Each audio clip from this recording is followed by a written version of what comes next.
Olá, sejam todos bem-vindos. Vamos dar continuidade à nossa entrevista com a professora Gilmária Dantas. Lembrando que estamos numa distância adequada, fizemos uso de álcool em gel, estamos em um ambiente protegido e a nossa equipe é reduzida para evitar qualquer tipo de aglomeração. Hoje vamos falar sobre educação. Professora Gilmária, são quantos anos já dedicado ao trabalho na educação de Santa Rita, na Paraíba? Olá pessoal, sejam muito bem-vindos a esse bate-papo. Eu sou professora aqui na rede municipal desde o ano de 1997. A primeira escola a qual eu fui designada foi uma escola da zona rural, que se chama Escola Municipal de Ensino Fundamental de Aterro. Lá, em ocasião, eu cheguei para reativar essa unidade escolar e não havia outra pessoa senão eu. Então eu era professora, eu era gestora escolar, eu era secretária escolar, né? E era uma turma de mais ou menos 35 crianças, uma turma muito seriada. Então foi um grande desafio para mim na época, mas eu quero registrar aqui o tanto que eu fui acolhida, né, por essa comunidade, o tanto que eu fui bem recebida, continuo sendo muito bem acolhida, né, todas as vezes que eu tenho a oportunidade de passar por lá, de visitá-los. Hoje eles são meus ex-alunos e amigos também. Tenho a oportunidade e a graça em Deus de ser madrinha de filhos, fui madrinha de casamento de alguns deles. Então, assim, é um registro, para mim, de extrema significância nessa caminhada. Gilmária, são longos anos trabalhando com a educação. Que avaliação você pode fazer do ensino aqui no município de Santa Rita?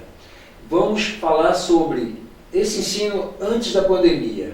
Como você analisa ao longo desses anos o ensino aqui no município?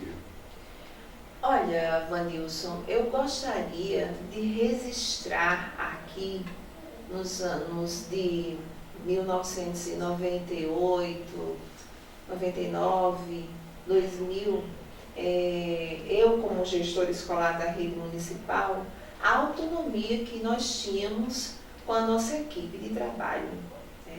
Nós éramos extremamente ouvidos e, portanto, respeitados. Então, assim, havia um trabalho de unidade, né? Porque fazer educação é uma rede, né? É uma rede que funciona em unidade. Se o meu funcionário vigilante ele não estar bem, eu preciso ter a sensibilidade de perceber para, assim, dar a minha contribuição.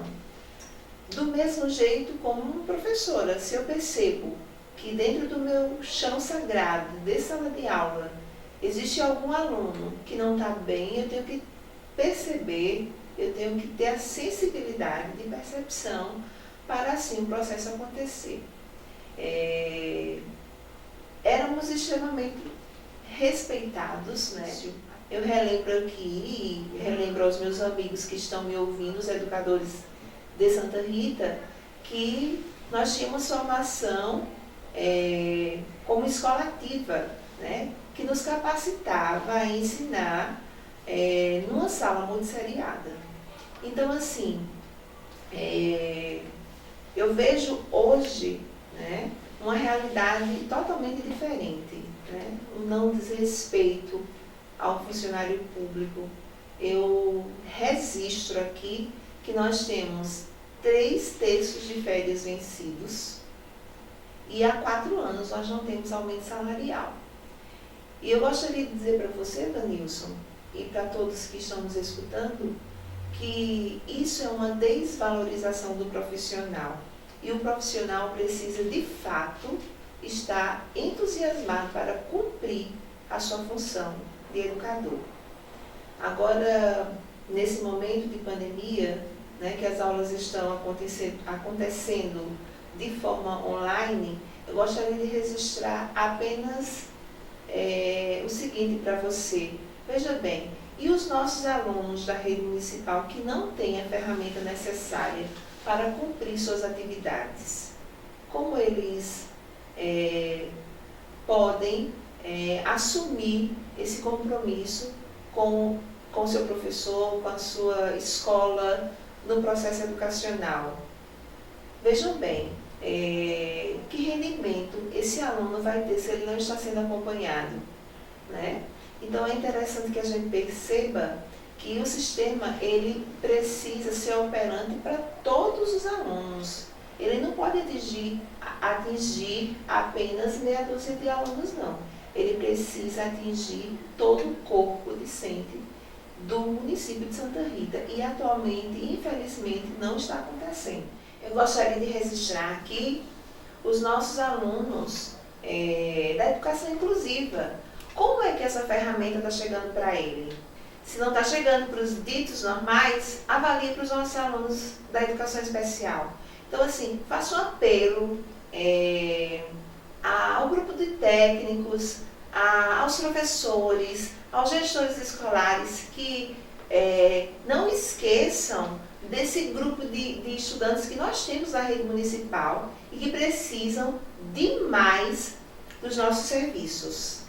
Eu gostaria de registrar que as escolas, nesse momento de pandemia, né, segundo a Secretaria de Educação, estão oferecendo merenda escolar, e muitos dos meus amigos professores do quadro funcional sinalizam para mim o tempo todo que as escolas não estão oferecendo esse almoço que é sagrado todos os dias. Porque, gente, nós estamos em crise, não está sendo fácil para ninguém, né?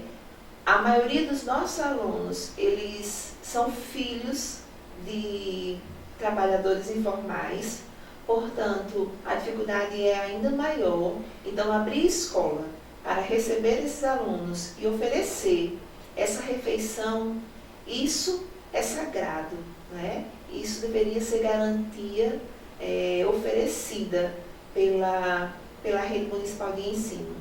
E quase sempre isso não está acontecendo, só promessa. Então, assim, que de fato tudo isso termine, né? E eu sei que quando tudo isso passar, eu tenho certeza que nós não seremos as mesmas pessoas, né? Eu tenho certeza que algum aprendizado vai ficar nesse processo de pandemia, né? E, sobretudo, para nós que fazemos educação, né? Porque eu gostaria de dizer para você que não se educa de forma alguma se não se conquistar o coração do aluno. Então, que em tempos tão difíceis, igual esse que nós estamos vivendo agora, que a gente possa refletir e sairmos, de fato, bem melhores do que somos. Eu falo para mim, eu falo para você, eu falo para o poder público, eu falo para quem está lá na ponta da educação do município. Gilmari, alguns especialistas comentam que o futuro seria isso. A gente está vivendo a pandemia, os alunos estão tendo aulas online, como você fez a observação de que muitos nem têm acesso à internet. Mas eu queria que você comentasse sobre isso. Você acredita que o futuro é esse, as aulas serão online e isso vai ser legal? Sinceramente, meu amigo Vanilson, eu acredito de fato que o processo educacional ele precisa de socialização de ideias, ele precisa da presença do outro, ele precisa do direcionamento. Eu não estou descartando de forma alguma as ferramentas da tecnologia. Nos ajuda e muito em todo o processo. E é importante incluir todos os alunos nesse processo. Só vai enriquecer o conhecimento. Mas a pessoa, a figura do professor e o processo natural de sala de aula é indispensável. Gilmari, para a gente concluir esse bloco, eu gostaria de fazer duas perguntas. Você, apesar de todas as dificuldades, você se sente realizada como profissional, como professora? E a outra seria, se você não fosse professora, o que você seria? Eu vou começar respondendo pela última pergunta. Se eu não fosse professora, eu seria professora. Eu, sinceramente, eu sou a pessoa mais realizada do mundo por ter feito a escolha pela educação. Eu relembro e registro aqui para vocês que quando eu era criança, tudo que eu aprendia na escola eu reproduzia na minha casa, né, que já tinha um quadro, e eu já tinha os meus alunos, que eram mais velhos do que eu, né, eu reproduzia tudo que eu aprendia na escola. Então a minha forma de estudar era reproduzir o que eu aprendi na escola junto aos meus professores para os meus amigos vizinhos. Então eu já era professora desde essa época, né? Então assim, o amor à profissão é muito, muito grande. E assim, eu tenho certeza que, como eu havia falado para você anteriormente, na nossa edição anterior, a escolha profissional não foi minha, né? A escolha profissional foi através do sentimento mesmo. Deus sinalizou, eu abracei, amo demais essa causa, acredito demais, tenho certeza, assim como você, que a educação é a única força, é a única arma transformadora, né? Sem educação, nós não chegamos a lugar nenhum. Eu gostaria de dizer para você que me ouve, de maneira muito especial para os jovens, vocês podem ser o que vocês quiserem ser. Abracem a oportunidade de estudar, porque na minha época, por exemplo, chegar à universidade era a coisa mais rara e difícil do mundo. Filho de gente pobre, fazer universidade federal era quase impossível.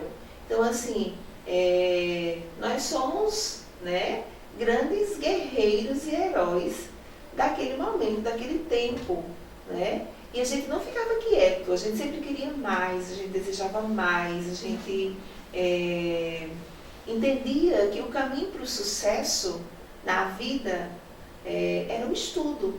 Então, assim, é por isso que eu sou tão apaixonada pela educação, né? É por isso que eu sou tão encantada com o chão sagrado da sala de aula, poder olhar para o aluno e sentir que ele precisa de sua ajuda. E aqui eu gostaria de registrar um ex-aluno, também da zona rural.